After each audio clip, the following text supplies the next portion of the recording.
Hello, xin chào tất cả các bạn đã đến với kênh Nấu Ăn Ngon TV. Hôm nay mình sẽ chia sẻ với các bạn cách làm một món bánh rất là ngon mà nhiều người thích, đó chính là bánh bột lọc. Với cách làm này không cần mất công nhồi bột nặn bánh, ta vẫn có những chiếc bánh bột lọc trong veo, dẻo dai, ngon chuẩn kiểu Huế. Phần nhân tôm rim đặc trưng quyện với một chút mỡ hành và nước mắm chua ngọt. Cách làm lại rất là đơn giản. Bây giờ mời các bạn vào bếp cùng mình nhé.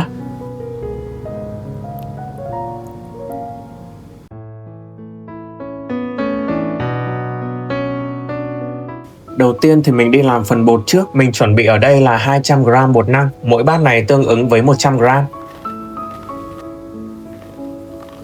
Tiếp theo mình hòa vào 350ml nước. Trộn cho bột tan đều để không bị vón nha. Bây giờ mình sẽ để ngâm bột khoảng 1 tiếng. Làm như vậy thì khi hấp lên bánh sẽ trong veo và đẹp mắt hơn. Trong khi đó thì mình sẽ đi làm phần nhân. Đây chính là tất cả nguyên liệu mà mình chuẩn bị ngày hôm nay. Chia sẻ một chút với các bạn về phần nhân bánh thì mình sẽ để nguyên cái phần vỏ tôm để tạo độ giòn cho nhân và giữ lại cả phần đầu, bởi vì phần đầu tôm chứa nhiều gạch tạo nên cái hương vị đặc trưng của bánh bột lọc. Tuy nhiên thì các bạn sẽ phải sử dụng tôm là loại tôm thẻ, vì loại này vỏ mỏng, dễ ăn, không bị cứng quá. Cỡ nhỏ hoặc là nhỏ hơn như thế này cũng được nha. Tôm sau khi rửa sạch thì mình sẽ sơ chế bằng cách là cắt bỏ hết chân và râu ở phần đầu, cả phần sừng nhọn này nhá. Cắt nốt phần đuôi nữa. Đó, như vậy là xong.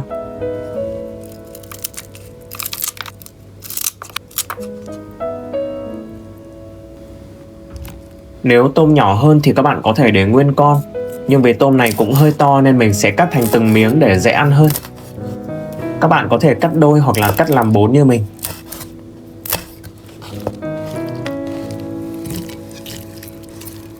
Mình chuẩn bị thêm một củ hành tím, băm nhỏ ra.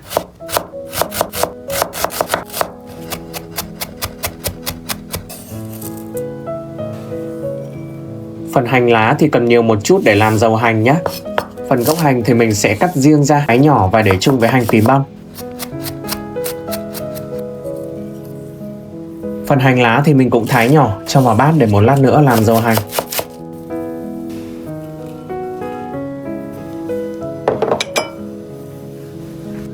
Bây giờ mình sẽ đổ vào chảo một phần dầu vừa đủ để ngập hành nhé. Các bạn có thể dùng mỡ lợn thì càng ngon. Tuy nhiên thì mình sẽ không để cho dầu sôi, mà khi dầu nóng già thôi là mình sẽ trút ra luôn. Làm như vậy thì hành sẽ giữ được màu xanh, còn nếu mà để dầu sôi và nhiệt độ cao thì hành sẽ bị vàng và mất thẩm mỹ. Bây giờ thì mình làm phần nhân nha. Mình sẽ thay dầu ăn bằng dầu màu điều để xào nhân cho màu đẹp hơn. Các bạn không có thì có thể thắng một chút đường để tạo màu, hoặc là bỏ qua cũng được.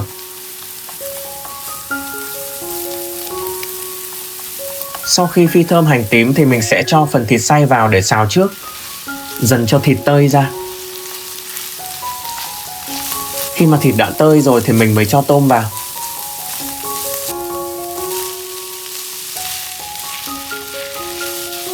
Đảo lên một lúc thì tạm thời tắt bếp để nêm gia vị nhé. Mình sẽ nêm vào đây là 1 thìa canh nước mắm, 1 thìa canh đường, 1/3 thìa hạt nêm. Thêm vào tiêu xay tùy khẩu vị của các bạn. Thêm một chút dầu điều nữa để cho màu đỏ hơn. Sau đó thì bật bếp và xào một lúc cho ngấm gia vị. Bây giờ mình sẽ đổ nước vào xâm xấp bề mặt và rim trên mức lửa vừa. Cái đặc biệt của bánh bột lọc chính là phần nhân tôm rim, chứ không chỉ là xào lên đơn thuần. Rim cho tới khi phần nước cạn và khô ráo như thế này là được.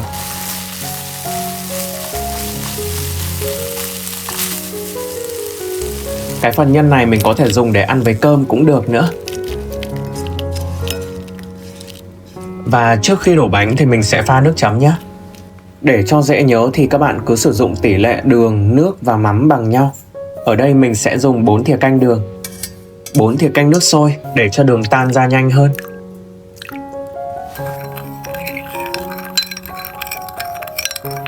Tiếp theo là 4 thìa canh nước mắm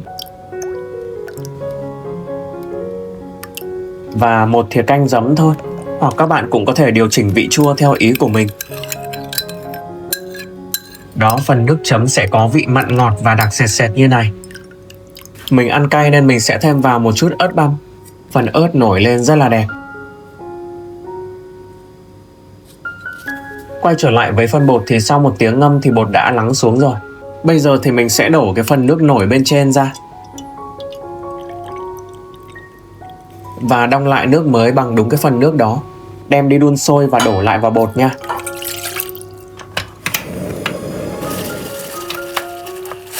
Nước sôi sẽ làm chín một phần tinh bột, giúp cho bột nở, dẻo và kết dính tốt hơn. Khuấy đều lên cả cái phần bột bị lắng xuống dưới nha. Và để đổ bánh thì các bạn sẽ cần phải có một cái xửng hấp. Mình sử dụng những chiếc chén chuyên đựng gia vị để đựng bánh nha. Trước tiên thì các bạn hãy thoa một lớp dầu ăn lên.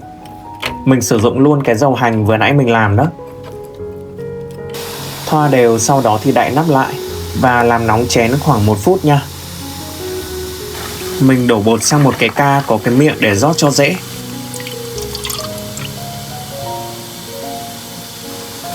Chén đã nóng rồi thì mình đổ bánh vào nha. Đổ vừa phải thôi để bánh không bị dày quá. Nhớ hạ nhỏ lửa chút để đỡ bị nóng tay. Mình múc nhân đổ vào bánh luôn nhé.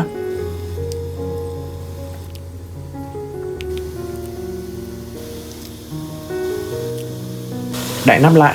Bánh này mình hấp khoảng 3 đến 4 phút là chín rồi.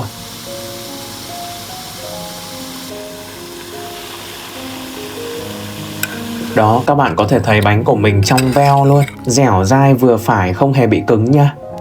Nếu mà ăn trực tiếp trong chén thì các bạn có thể ở dưới một chút mỡ hành lên, một chút nước mắm. Đó, bánh bột lọc của mình nhìn rất là ngon luôn. Phần nhân tôm thịt thì rất là thơm và đậm đà. Cách này thì các bạn có thể làm nhiều mẻ, cho ra đĩa, sau đó thì dưới nước mắm và mỡ hành lên, ăn như ăn bánh bèo vậy đó. Nếu mà lịch sự hơn thì khi đổ bánh các bạn hãy để phần nhân lệch sang một bên. Một lát nữa khi bánh chín thì mình sẽ gập lại để cho giống một chiếc bánh bột lọc bình thường nha. Đó, các bạn chỉ cần dùng thìa gập lên như vậy, rất là dễ.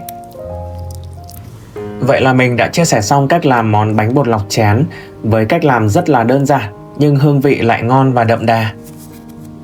Cảm ơn tất cả các bạn đã quan tâm theo dõi. Nếu thích thì hãy ủng hộ mình bằng cách like và đăng ký kênh. Tạm biệt và hẹn gặp lại các bạn ở những video tiếp theo.